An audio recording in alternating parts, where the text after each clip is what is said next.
શ્રી વલ્લભાધીશ કી જય, શ્રી ગુસાઈજી પરમ દયાલ કી જય, શ્યામ સુંદર શ્રી અમને મહારાણી કી જય, શ્રી હરિરાય મહાપ્રભુ કી જય, ગોકુલ નાથ કી જય. મહાપ્રભુજીની 84 બેઠકનું રસપાન ચાલે છે. તેમાં બેઠક 71મી આવી છે, ખેરાલુની બેઠક. શ્રી આચાર્યજી મહાપ્રભુજી ની બેઠક ખેરાલુમાં જગન્નાથ જોશીના ઘરમાં છે.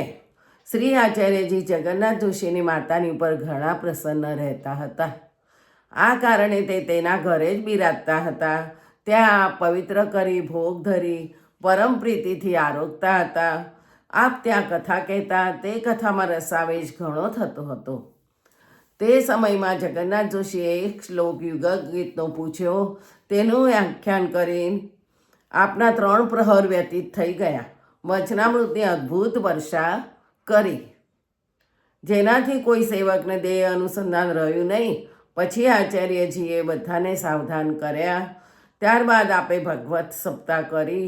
ત્યારે ત્યાં મહાઅલૌકિક આનંદ થયો. પછી આચાર્યજીએ ખેરાલુથી પ્રસ્થાન કર્યું તથા સિદ્ધપુર અને પાટણ પધાર્યા. હવે આવી 72મી સિદ્ધપુરની બેઠક. એક સમયે શ્રી આચાર્યજી મહાપ્રભુજી ખેરાલુથી સિદ્ધપુર પધાર્યા. ત્યાં બિંદુ સરોવર ઉપર જઈને બિરાજ્યા. ત્યાં આપે દામોદરદાસને આજ્ઞા કરી કે શ્રી કરદપ ઋષિનો આશ્રમ છે. અહીં કપિલદેવજીએ શ્રી દેવહૂતિજીને સાંખ્ય યોગનો ઉપદેશ આપ્યો હતો. ત્યારે શ્રી દેવહૂતિજીએ જળરૂપ થઈને બિંદુ સરોવરમાં પ્રવેશ કર્યો. આવું કહીને પછી આચાર્યજીએ બિંદુ સરોવરમાં સ્નાન કર્યું. ત્યાં નિત્ય નિયમ કર્યો. ત્યારબાદ આપે તે સ્થાન પર શ્રી ભાગવત સપ્તાહ કરી. ત્યારે અનિર્વચનીય સુખ થયું. જ્યારે માયાવાદીઓએ સાંભળ્યું કે અહીં વલ્લભાચાર્યજી પધાર્યા છે, તેમણે પૂર્વ, દક્ષિણ, ઉત્તર, પશ્ચિમ આ 4 દિશાઓમાં દિગ્વિજય કરીને માયામતનું ખંડન કરી ભક્તિ માર્ગની સ્થાપના કરી છે. એમાં સાક્ષાત ઈશ્વરનો અવતાર સાંભળે છે. ઈશ્વરના વિના આટલું કાર્ય થઈ શકે નહીં. એટલે અમે બધા મળીને ચાલ્યા. એમનાથી ચર્ચા કરીશું. કદાચિત જો અમે હારી જઈએ તો તેની શરણે જઈશું. ત્યારબાદ 5-10 પંડિત મળીને શ્રી આચાર્યજીના દર્શનને માટે આવ્યા. નમસ્કાર કરી સન્મુખ બેઠા. ત્યારે ચર્ચા થઈ. ક્ષણ માત્રમાં આપે બધા માયાવાદીઓને નિરુત્તર કરી બ્રહ્મવાદનું સ્થાપન કર્યું. સિદ્ધપુરમાં જય જયકાર થયો. આવું મહાત્મ્ય જોઈને અનેક જીવ આપના શરણે આવ્યા. ત્યાંથી પ્રસ્થાન કરી આપ અવંતિકાપુરી પધાર્યા. બેઠક 73મી અવંતિકાપુરીની બેઠક ઉજ્જૈનની. એક સમયે આચાર્યજી મહાપ્રભુજી અવંતિકાપુરી ઉજ્જૈન પધાર્યા. ત્યાં ગોમતી કુંડની ઉપર પીપળના વૃક્ષ નીચે બિરાજ્યા. પછી ક્ષિપ્રા નદીમાં સ્નાન કરી ગોમતી કુંડ ઉપર પધાર્યા.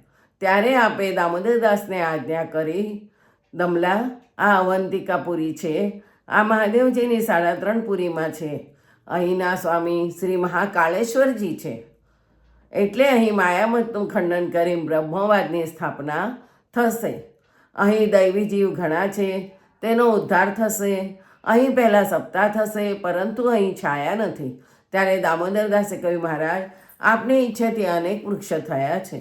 એક વૃક્ષ કરવું એમાં કંઈ મોટી વાત છે. એટલામાં જ એક પીપળાનું પાંદડું ઉડતું ચાલ્યું આવ્યું. તે પાંદડાને આપે રેતીમાં દાટી દીધું તથા સંધ્યાનું જળ છાંટીને કહ્યું કે કાલે સવારે અમે સપ્તાહ આરંભ કરીશું. ત્યાં સુધી તું મોટું વૃક્ષ અહીંયા થઈ જજે. પછી આચાર્યજી બગીચામાં પધાર્યા. ત્યાં પાક કરી ઠાકોરજીને સમર્પિત કર્યો. તપશ્ચાત રાત્રે કથા થઈ. પછી બધા સૂઈ ગયા. સવારે બ્રહ્મ મુહૂર્તમાં આચાર્યજીએ સ્નાન કર્યું. ત્યારે જુએ છે તો પીપળાના પાંદડામાંથી મોટું પીપળાનું વૃક્ષ બની ગયું. એનો ફેલાવો મોટા બગીચામાં થઈ ગયો. આ જોઈને તે વૃક્ષને નીચે આચાર્યજી બિરાજ્યા. ત્યાં શ્રી ભાગવતનું પારાયણ કર્યું. પછી જઈ ગોમતીમાં સ્નાન કરીને આવે. તે આ નૂતન વૃક્ષને જોઈને પોતાના મનમાં ઘણું આશ્ચર્ય કરતા આ ગોમતી કુંડ પર હજુ સુધી કોઈ વૃક્ષ નહીં હતું અને તે એક જ રાત્રિમાં આટલું મોટું વૃક્ષ થઈ ગયું. સેંકડો વર્ષનું વૃક્ષ હોવાથી તેનો પણ આટલો ફેલાવો થઈ ગયો છે જે માનો છે. એટલે આ તો કોઈ કારણ છે. આ પ્રકારથી સર્વજન પરસ્પર ચર્ચા કરવા લાગ્યા અને કહેવા લાગ્યા, આ શ્રી વલ્લભાચાર્યજી પધાર્યા છે એવું સાંભળવામાં આવ્યું છે. તેણે પૂર્વ, પશ્ચિમ, ઉત્તર, દક્ષિણ દિશાઓમાં દિગ્વિજય કર્યો છે. માયાવાદનું ખંડન કરી બ્રહ્મવાદ સ્થાપન કર્યું છે. એવું પણ સાંભળ્યું છે કે અગ્નિકુંડથી ભગવત અવતાર પ્રગટ થયો છે. એક રાત્રિમાં આટલું મોટું વૃક્ષ કર્યું છે તે તેમણે કર્યું. આ રીતે પ્રગટ ઈશ્વરનો પ્રતાપ જોઈને ત્યાંના માયાવાદી બધા પોતાના મનમાં ભયભીત થયા. ત્યારે તેમણે વિચાર કર્યો કે તેમનાથી ચર્ચા કરવાનું આપણું સામર્થ્ય નથી. તેમના તેજની સામે આપણાથી બોલી શકાશે નહીં, કારણ કે એ છે કે તેમને ભસ્મ કરવામાં જરા પણ સમય લાગશે નહીં. એટલે એમણે પ્રાણોની રક્ષા ઈચ્છતા હોઈએ તો અહીંથી ભાગવામાં જ શ્રેયસ્કર થશે. ત્યારે બધા પંડિત અવંતિકા છોડીને આજુબાજુના ગામોમાં ભાગી ગયા. ત્યાં મહાદેવજીના 2 કૃપાપાત્ર પંડિત રહેતા હતા. તેમને શ્રી મહાદેવજી સાક્ષાત દર્શન આપ્યા. ત્યારે તે ખાવા પીવાનું કરતા હતા. ત્યાં આચાર્યજીએ સપ્તાહ કરી. ત્યાં શ્રી મહાદેવજી નિત્ય કથા સાંભળવા આવતા હતા. જ્યારે આપ કથા કહી ચૂક્યા ત્યારે શ્રી મહાદેવજી પોતાના સ્થાને પધારતા. એક દિવસ તે સેવકોને દર્શન થયા નહીં, ત્યારે તે બેસી રહ્યા. જ્યારે શ્રી મહાદેવજી પધાર્યા ત્યારે તેમને દર્શન થયા તો એ સેવકોએ પ્રાર્થના કરી કે મહાદેવજી તમે ક્યાં ગયા હતા? હજુ સુધી દર્શન થયા નહીં, તેનું શું કારણ? મહાદેવજીએ કહ્યું કે વલ્લભાચાર્યજી અહીં પધાર્યા છે અને તે કથા કહે છે તો હું તે સાંભળવા માટે ગયો હતો. ત્યાંથી હમણાં કથા સાંભળીને હું આવ્યો છું. ત્યારે તે પંડિતોએ કહ્યું કે મહારાજ, મહાપ્રભુજીને કારણે બધા પંડિત ગામ છોડીને ભાગી ગયા છે. અમે એવું સાંભળ્યું છે કે તેમણે માયામતનું ખંડન કરીને ભક્તિ માર્ગની સ્થાપના કરી છે અને આપ તો નિત્ય કથા સાંભળવા માટે જાઓ છો. ત્યારે મહાદેવજીએ આજ્ઞા કરી, મને પહેલાં ભગવદ આજ્ઞા થઈ હતી કે માયામત પ્રગટ કરો.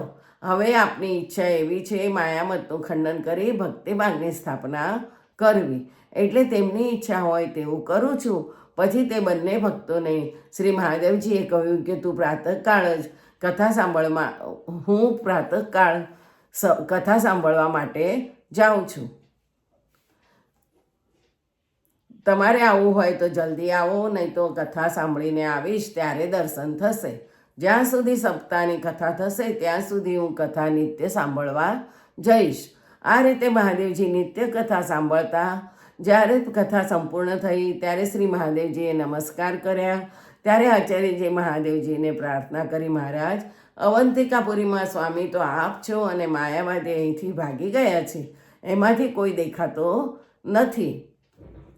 અમારે તો માયાવાદનું ખંડન કરીને બ્રહ્મવાદની સ્થાપના કરવી છે. એટલે આપ જ ચર્ચા કરો, નહીં તો માયાવાદીઓને બોલાવો. મહાદેવજીએ કહ્યું કે આપ તો ષડગુણ સંપન્ન છો. આપે પહેલાં જ ઈશ્વરતા બતાવી દીધી છે. એક રાતમાં આટલું મોટું પીપળાનું મોટું વૃક્ષ ઉગાડી દીધું. આપ પહેલાંથી જ ઈશ્વરતા બતાવી છે. એ જોઈને ભયને કારણે બધા ભાગી ગયા છે. જીવનું શું સામર્થ્ય છે જે ઈશ્વરની સન્મુખ આવે? ત્યારે આચાર્યજીએ કહ્યું, આપણે બધા શાસ્ત્રોથી જીતીશું. મહાદેવજી પોતાના સ્થાને પધાર્યા. બધા માયાવાદી પંડિતોને મહાદેવજીએ સ્વપ્નમાં બતાવ્યું કે તમે કેમ ભાગી ગયા છો? હું તમારા પક્ષમાં છું. તમે નિર્ભય થઈને આવો અને આચાર્યજીની સાથે ચર્ચા કરો. પછી બધા માયાવાદી અવંતિકામાં આવ્યા. બધાએ મળીને એક મન કર્યું, આપણી રક્ષા તો શ્રી મહાકાળેશ્વરજી જ કરશે. ત્યારે બધા આચાર્યજી એની પાસે ગયા. આચાર્યજીએ બધાને બેસાડ્યા. મહાદેવજી પણ ગુપ્ત રૂપથી પધાર્યા તથા આસન પર બિરાજ્યા. આચાર્યજીએ બધાને આજ્ઞા કરી, તમારાથી બધા સાથે ચર્ચા થશે નહીં. તમે ષટશાસ્ત્રના વક્તા છો. એક એક જણની ચર્ચા કરે. બધાને મળીને એકસાથે પ્રશ્ન કર્યા. સાંભળીને આચાર્યજીએ હસીને ઉત્તર આપ્યો. એક જ વચનમાં બધાને નિરુત્તર કરી દીધા. ત્યારે અવંતિકાપુરીમાં જય જયકાર થયો. શ્રી મહાદેવજી ઘણા પ્રસન્ન થયા આ રીતે આચાર્યજીએ અવંતિકાપુરીમાં માયામતનું ખંડન કરી ભક્તિ માર્ગની સ્થાપના કરી. બધા પંડિતોએ મળીને આચાર્યજીને બંને હાથ જોડીને વિનંતી કરી, મહારાજ અમને શરણે લો. શ્રી આચાર્યજીએ કહ્યું કે તમે રુદ્રાક્ષ ઉતારીને ગોમતી કુંડમાં સ્નાન કરીને આવો. બધા પંડિત રુદ્રાક્ષ ઉતારીને ગોમતી કુંડમાં સ્નાન કરી આવ્યા.